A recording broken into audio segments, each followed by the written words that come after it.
사랑하는 성도 여러분, 기독교가 지키는 예식으로 가장 중요한 것이 세례와 성찬입니다. 성찬은 예수 그리스도의 최후의 만찬을 통하여 예수 그리스도를 기념하는 의식이라고 할 수 있습니다. 예수님께서 빵을 떼어 주시면서 이것은 너희를 위하는 내 몸이라고 말씀하셨고, 잔을 들어 이것은 너희를 위하여 흘리는 나의 피다라고 말씀하셨습니다. 성찬을 통해서 예수 그리스도의 몸과 피를 상징하는 빵과 포도주를 나누며 예수 그리스도의 희생과 십자가에서의 죽음을 기념하는 의식이라고 할 수 있습니다.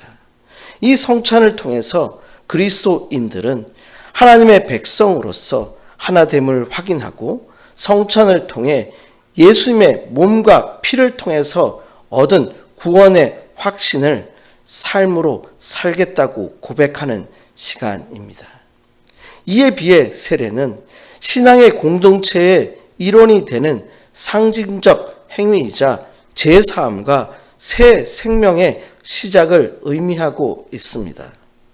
특별히 오늘날 세례는 구약 성경에서 여러 정결례 의식과 관련이 있습니다. 특별히 정결 의식, Purification Rite는 레위기 15장에서 기록된 육체적인 부정함을 씻기 위해 물로 씻는 의식으로 신체적인 청결뿐 아니라 영적인 정결을 상징합니다. 또한 레위인들의 정결례, 이것은 민수기 8장에서 기록되어 있습니다. 레위인들이 성막에서 사역하기 전에 자신들의 몸을 씻음으로써 정결하게 하는 것입니다.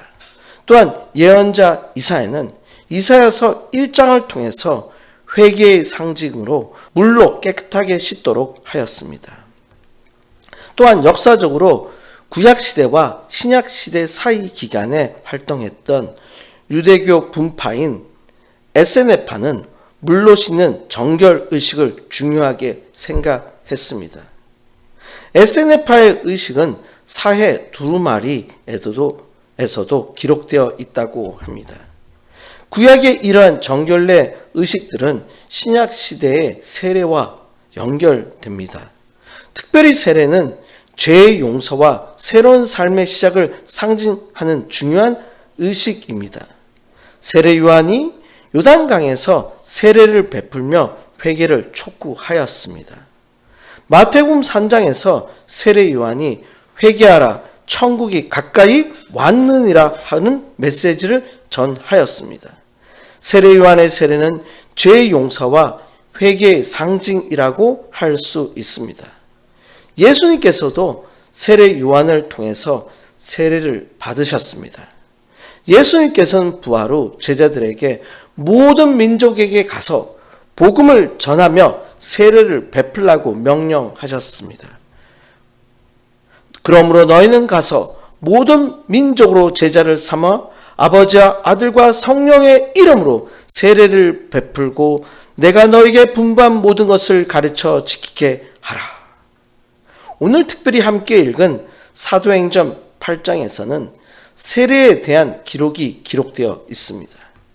세례를 베푼 사람은 초대교회의 빌립 집사이고 세례를 받은 사람은 에디오피아 사람으로 에디오피아 여왕 간다게의 모든 국고를 맡은 관리인 네시입니다. 오늘의 말씀의 제목은 사람이 없으니 어찌 깨달을 수 있느냐입니다. 이 말씀을 통해서 어떻게 빌립 집사가 세례를 베풀게 되었고 이 일을 통해서 오늘날에 에디오피아 네시와 같은 자들에게 하나님께서 어떻게 복음을 전하시길 원하시는지에 대해서 하나님께서 주시는 메시지를 함께 살펴보고자 합니다. 첫 번째로 하나님께서 주시는 메시지는 주의 사자가 빌립에게 말합니다입니다. 주의 사자가 빌립 집사에게 직접 말합니다. 빌립 집사는 초대교회의 7 집사 중 한 명입니다.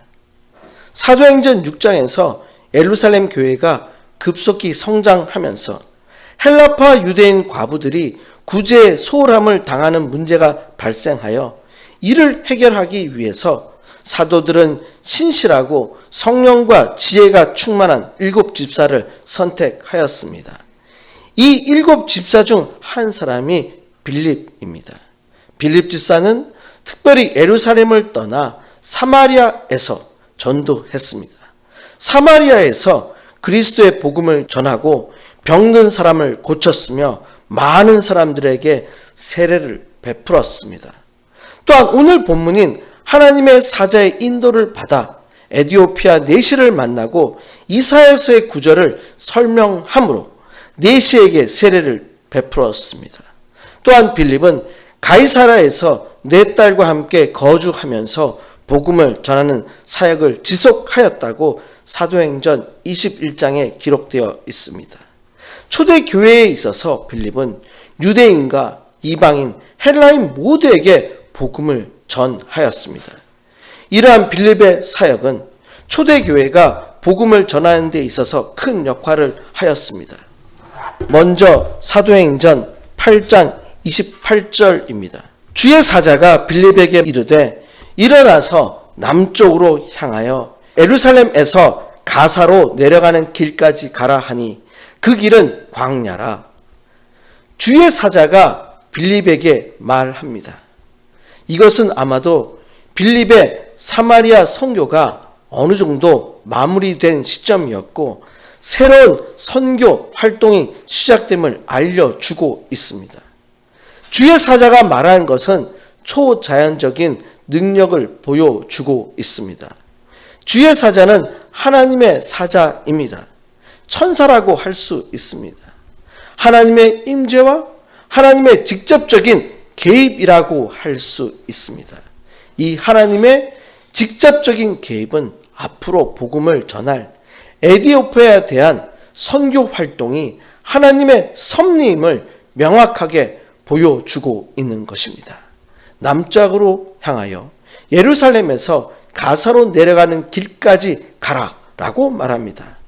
아마도 빌립이 그 당시에 사마리아에 있었기 때문에 남쪽으로 가야 했고 예루살렘에서 가사로 내려가는 길이라고 하였습니다. 가사는 예루살렘으로부터 서남쪽으로 약 70여 킬로미터 지점에 위치하는 도시입니다. 그런데 길이 가운데 가사로 내려가는 길로 가라고 한 것입니다. 조금은 당황스럽지만은 가는 길 중 중간 어디서 만나도록 하나님께서 하신 것입니다. 이 명령을 받은 빌립은 즉각적인 순종으로 갑니다. 걸어서 갔는지 말을 타고 갔는지 알 수 없지만 가서 만납니다. 사도행전 8장 27절입니다. 일어나 가서 보니 에디오피아 사람 곧 에디오피아 여왕 간닥의 모든 국고를 맡은 관리인 네시가 예배하러 예루살렘에 왔다가 이디오피아 사람 네시입니다. 에디오피아라는 말의 의미는 검은 피부입니다. 애굽의 남쪽 지역으로 나일강 유역을 중심으로 형성된 구스 족속의 후예라고 할 수 있습니다. 당시 에디오피아는 모계 사회로 간닥에는 왕조를 나타내는 명칭입니다. 즉 로마의 가이사 또는 애굽의 바로와 같은 의미입니다. 국고는 왕실의 보물로 국가의 재산을 관리하는 책임을 가진 재무관리라고 할 수 있습니다. 네시가 예배하러 예루살렘에 왔다가 자기의 나라로 가고 있습니다. 이렇게 에디오피아에서 예루살렘까지 먼 길을 찾아왔다는 사실은 네시가 유대교를 신실하게 믿고 있었다는 것을 알 수 있습니다. 네시가 선지자 이사야의 글을 읽고 있습니다. 이때 성령이 말씀하십니다. 사도행전 8장 29절입니다. 성령이 빌립더러 이르되 이 수레로 가까이 나아가라 하시거늘. 특별히 성령이 빌립에게 일렀다고 기록되어 있습니다. 아마도 이렇게 기록한 것은 26절에서 기록된 주의 사자는 아마도 보이는 것과 같은 천사가 직접 나타난 것이고 29절에서 음성이나 영감을 통해서 명령이 주어졌기 때문에 저자인 누가가 성령이라고 표현을 사용했을 것이라고 생각하게 됩니다. 이 수레로 가까이 나아가라라고 합니다. 이 수레라는 것은 특별히 지적하는 한 수레를 지정하는 것입니다. 이것은 빌립에 대해서 하나님의 지시가 매우 구체적이고 매우 세밀하게 언급되어 있음을 기록한 것입니다. 이것은 하나님께서 이방 선교에 대해서 이유와 필요를 직접 보여주고 계신 것입니다. 사랑하는 성도 여러분, 전도와 선교에 있어서 마치 빌립이 주의 사자를 보고 성령의 음성을 듣는 것처럼 주의 사자를 보시길 축원드립니다. 성령의 세미한 음성을 들으시길 축원드립니다. 성령의 강한 인도와 능력을 받으시길 축원드립니다. 여러분의 삶에서 먼저 성령의 인도하심이 있으시기를 축원드립니다. 두 번째로 하나님께서 주시는 메시지는 예수를 가르쳐 복음을 전합니다입니다. 이제 빌립이 성령이 알려준 대로 한 수레로 갑니다. 사도행전 8장 30절입니다. 빌립이 달려가서 선지자 이사야의 글을 읽는 것을 듣고 말하되 읽는 것을 깨닫느냐? 빌립이 달려갑니다. 어떤 속도로 달려갔는지는 알 수 없지만 매우 신속히 다가간 것 같습니다. 빌립은 내시가 선지자 이사야의 글을 읽는 소리를 듣습니다. 이것은 일반적으로 유대인들이 성경을 읽을 때 큰 소리로 읽는 습관을 가지고 있었기 때문에 이 에디오피아 내시도 유대인들의 습관에 따라 마차 속에서 큰 소리로 성경을 읽었을 것이라고 생각되어집니다. 빌립이 다가가서 질문을 합니다. 읽는 것을 깨닫느냐? 좀 당황스러운 질문이지만 정확한 질문이라고 할 수 있습니다. 마치 학교에서 선생님들이 어떤 설명을 다 한 다음에 잘 이해하시겠어요, 여러분? 이런 느낌 같습니다. 그런데 내시의 반응은 정말 반전이라고 할 수 있습니다. 사도행전 8장 31절입니다. 대답하되 지도해 주는 사람이 없으니 어찌 깨달을 수 있느냐 하고 빌립을 청하여 수레에 올라 같이 앉으라 하니라. 내시는 기다렸다는 것처럼 나에게 지도해 주는 사람이 없으니 읽어도 내용을 알 수 없다고 말하면서 질문을 한 빌립을 수레에 올라오게 합니다. 그리고 읽는 구절을 설명합니다. 사도행전 8장 32절과 33절입니다. 읽는 성경 구절은 이것이니 일렀으되 그가 도살자에게로 가는 양과 같이 끌려갔고 털 깎는 자 앞에 있는 어린 양이 조용함과 같이 그의 입을 열지 아니하였도다. 그가 굴욕을 당할 때 공정한 재판도 받지 못하였으니 누가 그의 세대를 말하리요. 그의 생명이 땅에서 빼앗김이로다 하였거늘. 양과 같이 끌려갔고 털 깎는 자 앞에 있는 어린 양으로 설명된 구절은 바로 이사야서 53장 7절과 8절입니다. 이것은 메시아의 순환과 관련된 이사야서의 예언입니다.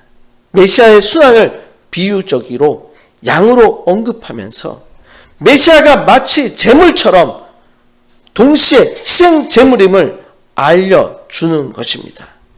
내시가 묻습니다. 사도행전 8장 34절입니다. 그 내시가 빌립에게 말하되 청컨대 내가 묻노니 선지자가 이 말을 한 것이 누구를 가리킴이뇨? 자기를 가리킴이냐? 타인을 가리킴이냐? 내시의 입장에서 볼 때 정말 궁금하고 알 수 없었던 것 같습니다. 이사야서에 예언된 고난의 종이 누구인지를 묻는 내시의 질문에는 매우 진지하고 매우 정중합니다. 그렇기 때문에 내시는 청컨대라는 단어를 사용하였습니다. 헬라어로는 데오마이라고 합니다. 이 단어는 구하다, 간청하다, 기도하다, 청원하다라는 의미를 가지고 있습니다. 이제 빌립이 복음을 전합니다. 사도행전 8장 35절입니다. 빌립이 입을 열어 이 글에서 시작하여 예수를 가르쳐 복음을 전하니. 빌립은 이사야서의 예언으로 기록된 말씀을 통해서 예수 그리스도를 가르칩니다. 이사야서의 예언이 예수 그리스도의 고난이라는 것을 확실하게 가르쳤습니다. 빌립은 이사야 53장에 기록된 메시아의 고난을 설명하고 그 메시아가 예수 그리스도이심을 정확하게 설명하였습니다. 또한 빌립은 내시에게 예수 그리스도의 가르치심과 순환 및 부활에 이르기까지 모든 내용을 자세하게 가르쳤을 것입니다. 사랑하는 성도 여러분, 여러분들이 내시에게 복음을 전한 빌립이 되시길 축원드립니다. 내가 경험한 예수, 내가 알고 있는 예수, 나의 삶에 함께 하시는 예수, 이사야서의 예언의 메시아로 오신 예수, 오직 예수를 통한 구원의 길이라는 복음의 메시지, 이 전도와 선교에 여러분의 삶을 들으시길 축원드립니다. 빌립 집사님이 에티오피아 내시를 가르친 것처럼 성도 여러분의 삶에서도 예수 그리스도의 메시아이심과 복음을 모든 민족에게, 모든 열방에게 가르치는 삶이 되시길 간절히 축원드립니다.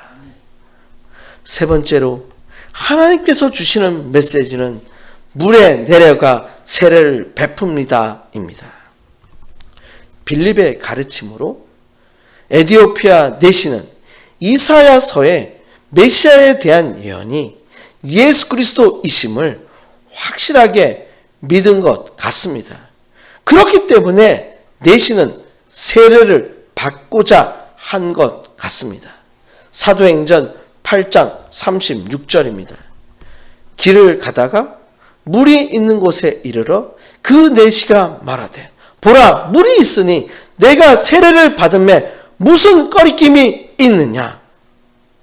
물이 있는 곳이 어딘지 정확히 알 수는 없지만 예루살렘에서 가사로 가는 길에서 물이 있어서 세례를 베풀 수 있는 여건이 되는 장소에 도착한 것 같습니다. 내가 세례를 받음에 무슨 꺼리낌이 있느냐라고 말하는 것은 빌립이 예수에 대한 설명을 통해서 에티오피아 내시는 세례에 대해서 알게 되었고 예수 그리스도를 구주로 영접하고 자신이 세례를 받음으로 기독교로 개종하겠다는 확신을 보여주는 것입니다. 이제 빌립은 내시와 함께 물에 내려가 세례를 베풉니다. 사도행전 8장 38절입니다. 이에 명하여 수레를 멈추고 빌립과 내시가 둘 다 물에 내려가 빌립이 세례를 베풀고 함께 물에 내려간 것을 볼 때 흐르는 시내였던 것 같습니다. 아마도 두 사람 모두가 물에 들어가 빌립이 내시에게 세례를 베풀었습니다. 빌립이 에티오피아 내시에게 복음을 가르치고 세례를 베푼 기록은 성령의 인도하심에 따른 즉각적인 순종과 복음 전파에 대한 중요성을 우리에게 알려주고 있습니다. 사랑하는 성도 여러분, 먼저 하나님의 사자를 통해서 하나님의 음성을 들으시길 축원드립니다. 빌립처럼 새로운 사역을 하라고 하시면 즉각적인 시작을 하시길 축원드립니다. 이디오피아 내시를 찾아간 것처럼 여러분들도 사람들을 찾아가시길 바랍니다. 이사야서의 글을 읽어도 이해하지 못하는 분들이 있습니다. 여러분들이 그들에게 예수 그리스도가 메시아 되심을 가르치시는 사역자가 되시길 축원드립니다.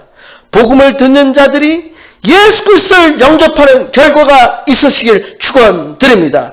복음을 영접한 자를 위해서 기도하시고 세례를 받도록 힘쓰시기를 축원드립니다. 여러분의 삶에서 빌립 집사님처럼 전도와 선교의 삶이 되시길 간절히 축원드립니다. 아멘. 이 시간 함께 통서로 기도하시겠습니다. 오늘 말씀을 통해서 저희들의 삶에 마치 빌립 집사님에게 말씀하시는 성령이 나에게도 듣게 해달라고 기도하시기를 바랍니다. 빌립 집사님이 에티오피아 내시에게 복음을 전하고 가르친 것처럼 우리도 복음을 전하고 가르치게 해달라고 기도하시기를 바랍니다. 복음을 전하고 가르치기 위해서 우리를 준비시켜 달라고 기도하시기를 바랍니다. 물을 만나면 세례를 베푼 것처럼 전도와 선교의 열매가 있도록 기도하시기를 바랍니다. 다 함께 주여 세 번 크게 외치시고 기도하시겠습니다. 주여 주여 주시여. 이 시간 함께 기도합니다. 빌립이 하나님의 음성을 듣고 주의 사자의 음성을 듣고 에티오피아 내시를 찾아가서 복음을 전하고 가르침을 통해서 내시가 내가 세례를 받겠다고 한 것처럼 저희들의 삶에서도 하나님의 음성을 듣도록 하여 주시고 복음을 전하는 자로서 우리를 준비시켜 주시고 저희가 찾아가서 복음을 전하는 저희들이 될 수 있도록 인도하여 주시옵소서. 그랬을 때 내시가 내가 물을 밟을 때 내가 세례를 받겠다고 한 것처럼 저희가 복음을 전하는 복음을 들은 자들이 기독교로 복음의 메시지를 듣고 내가 세례를 받겠다고 구원의 확신을 드는 그런 이런 일이 일어날 수 있도록 인도하여 주시옵소서. 예수 그리스도로 기도합니다. 하나님 아버지 감사합니다. 오늘 말씀을 통해서 빌립 집사님을 통해서 이루어진 전도와 선교가 나의 삶이 되게 해 주시길 간구합니다. 빌립 집사님처럼 성령의 음성을 듣기를 간구합니다. 말씀하옵소서. 저희가 여기 있습니다. 말씀에 순종하겠습니다. 우리를 써주시길 간구합니다. 저희가 전도하겠습니다. 저희가 선교하겠습니다. 저희가 가르치겠습니다. 저희가 세례를 베풀겠습니다. 이사야서의 메시아의 예언의 성취이신 예수 그리스도의 이름으로 간절히 기도드렸습니다. 아멘.